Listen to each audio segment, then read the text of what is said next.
Yes ఆంజనేయుడు గారు, చెప్పండి హరి గారు. నేను ఇచ్చిన ఇంట్రడక్షన్ లో మీకు అనిపించుండొచ్చు ఇక్కడ బీజేపీకి ఏంటి అది వాళ్ళ అంతర్గత విషయం కదా అని. కానీ ఖచ్చితంగా నిశ్చితంగా పరిశీలిస్తున్నారు. మీరు ఒక స్టేక్ హోల్డర్గా ఉన్నారు పార్టీల పరంగా. మీ మిత్రపక్షమైన జనసేన టీడీపీతో అంటగాగుతున్న విషయం మనకు తెలిసిందే. వాళ్ళు పొత్తుల్లో అయితే వాళ్ళు అఫీషియల్గా ఉన్నారు. మిమ్మల్ని అడిగితేనేమో మీరు అధిష్టానం నుంచి వచ్చే వరకు మీరు మాట్లాడరు, కానీ జరుగుతున్నదంతా జరిగిపోతోంది. ఏ రకంగా చూస్తారు? మొన్న ఒక పెద్ద మాట్లాడుతూ బీజేపీ పెద్దలు ఇలాంటి ఇదే డిబేట్లో మాకు ఆనందకరంగా ఉంది, ఆ సభలో ఎల్లో జెండా మీద పవన్ కళ్యాణ్ గారి ఫోటో, అక్కడ గ్లాస్ కానీ జనసేన కానీ ఏమీ లేకుండా తెలుగుదేశం కలర్ జెండా మీద పవన్ కళ్యాణ్ ఫోటో ఉండడం మాకు ఆనందాన్ని ఇస్తుంది అన్నారు. మీరు కూడా అదే చెప్తారా, ఇంకేమన్నా విభిన్నంగా ఏమన్నా మాట్లాడతారా? మీకు చర్చలో పాల్గొంటున్న సోదరులు సుందరరామ శర్మ గారికి, అనలిస్టు పెద్దలు శ్రీధర్ గారికి, ఈ సాక్షి టీవీ చూస్తున్న ప్రేక్షకులందరూ కూడా నమస్కారాలండి. జనసేన టీడీపీ మధ్య జరుగుతున్న పరిణామాల పట్ల మాకేమిటండి సంబంధం? వాళ్ళిద్దరూ ఆల్రెడీ పొత్తులో ఉన్నారు. వాళ్ళు మాట్లాడుకుంటున్నారు. వాళ్ళు ఏం చేయాలో నిర్ణయించుకుంటారు.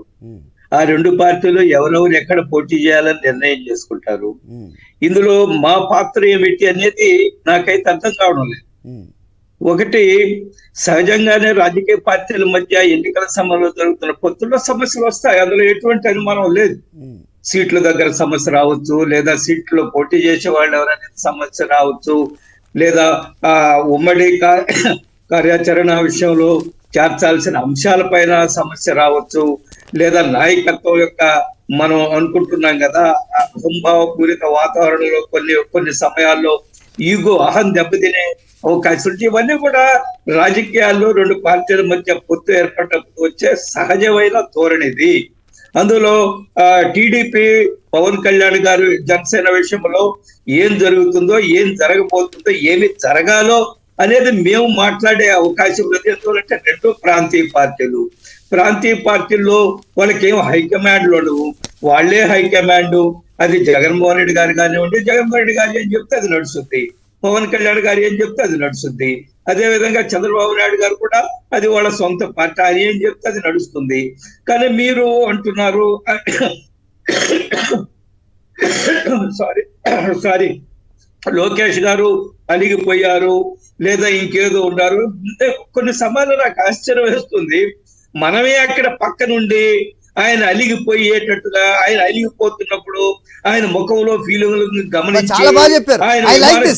ఐ లైక్ దిస్ ఆంజనేయుడు గారు. నిజంగా బాత్రూమ్ లో ఉన్నట్టు లేకపోతే మంచం కింద ఉన్నట్టు మాట్లాడే వాళ్ళ దగ్గర మీ బోటి వాళ్ళు ఇదే రకంగా ప్రశ్నిస్తే నిజంగా జనాల్లో వెళ్ళాల్సిన అవసరం ఉంటుంది. కానీ ఇక్కడ జరుగుతున్న పరిణామాలే మాట్లాడుతున్నాం. యువగళం తర్వాత లోకేష్ ఎక్కడా అనే ప్రశ్న వస్తోంది బయట, మీరు చూస్తున్నారో? ఒక నిమిషం బాబు గారు అలాగే పవన్ గారు ఇది ఉమ్మడి కార్యాచరణకై మీటింగ్ జరుగుతున్న నేపథ్యంలో పార్టీ జాతీయ కార్యదర్శి అయిన లోకేష్ బాబు ఉండాల్సిన అవసరం లేదా అనేది కూడా వాళ్ళ పార్టీ వాళ్ళే అడుగుతున్నారు, ఇది మేము అడుగుతున్నది కాదు. దీని అంతట్లో ఆయన ఎక్కడున్నారు? పవన్ కళ్యాణ్ హైదరాబాద్ నుంచి విజయవాడ ల్యాండ్ అవడం ఏంటి? ఫ్యామిలీతో సహా ఆయన స్పెషల్ ఫ్లైట్ లో హైదరాబాద్ వచ్చేస్తున్నారు. ఏం జరుగుతుంది అనేది వాళ్ళలో అంతర్గతంగా జరుగుతున్న చర్చ. ఇక మీకేంటి సంబంధం అంటే పోనీ మీరు చెప్పండి.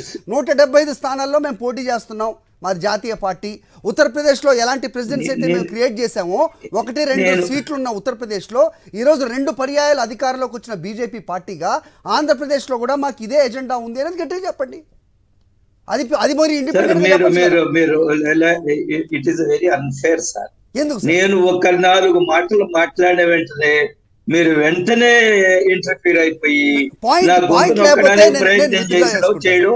శ్రీధర్ రెడ్డి గారు చాలాసేపు మాట్లాడారు, మీరు ఏమీ ప్రశ్నించలేదు ఆయన అనలిస్ట్ గారిని.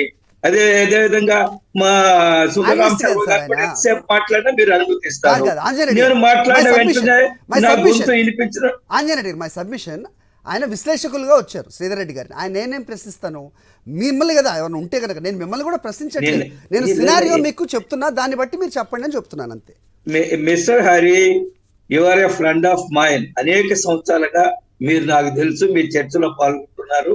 You are a good anchor, good analyst and good human being, young man.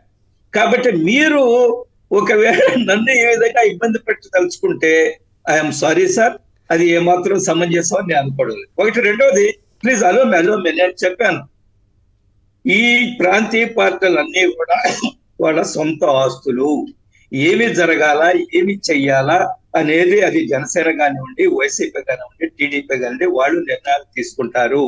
మీరు నారా లోకేష్ పక్కనే ఉన్నట్టుగా ఆయన అలిగిపోయాడో లేదు నాకైతే తెలియదు.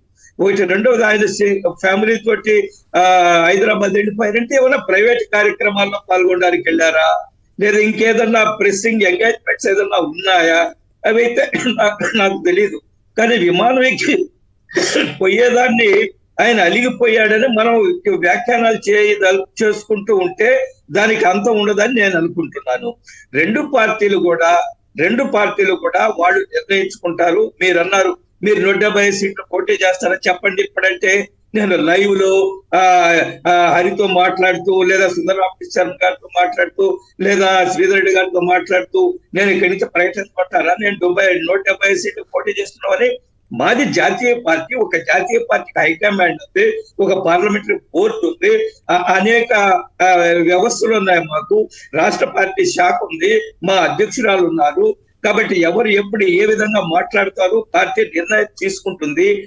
మీరు వెంటనే ప్రకటించేయండి 170 సీట్లు అంటే అది ఐ డోంట్ థింక్ అది చాలా అన్యాయమైన మాట నేను అనుకుంటున్నాను. ఇప్పుడు మీరు నాకు చెప్పనక్కర్లేదు, సుందరరావు సార్ వారికి చెప్పక్కర్లేదు.